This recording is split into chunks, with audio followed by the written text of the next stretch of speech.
16 December মহান বিজয় দিবস উপলক্ষে শহীদ জিয়া স্মৃতি মিনিবার ফুটবল টুর্নামেন্টের আয়োজন করা হয়েছে। প্রতিনিধি আলামিনের প্রতিবেদন। নারায়ণগঞ্জের ফতুল্লায় 16 ডিসেম্বর মহান বিজয় দিবস উপলক্ষে জাঁকজমকপূর্ণভাবে শহীদ জিয়া স্মৃতি মিনিবার ফুটবল টুর্নামেন্টের আয়োজন করা হয়েছে। আমাদের প্রতিনিধি আলামিন জানান, কুতুবপুর ইউনিয়নের ইসলামিয়া বাজার রেল স্টেশন সংলগ্ন মাঠে এই টুর্নামেন্টের উদ্বোধনী অনুষ্ঠান অনুষ্ঠিত হয়। একতা যুব সংঘের আয়োজনে অনুষ্ঠিত এই টুর্নামেন্টের সার্বিক পরিচালনায় ছিলেন মোহাম্মদ জাকির হোসেন।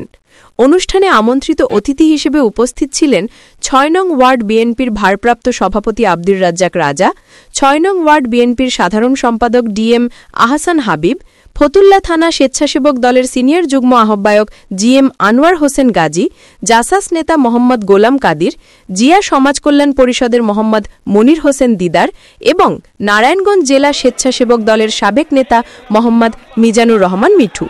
এ সময় আরও উপস্থিত ছিলেন সমাজের গণ্যমান্য ব্যক্তিবর্গ। অনুষ্ঠানটি সঞ্চালনা করেন বিল্লাল, রাজন, সুমন, নূরনবী, হারুন, রিয়াজ, তপু, শাহিন, ইমন, সিরাজ, রুবেল এবং মাসুম। সবার উপস্থিতিতে অনুষ্ঠানটি অত্যন্ত জাঁকজমকপূর্ণভাবে অনুষ্ঠিত হয়।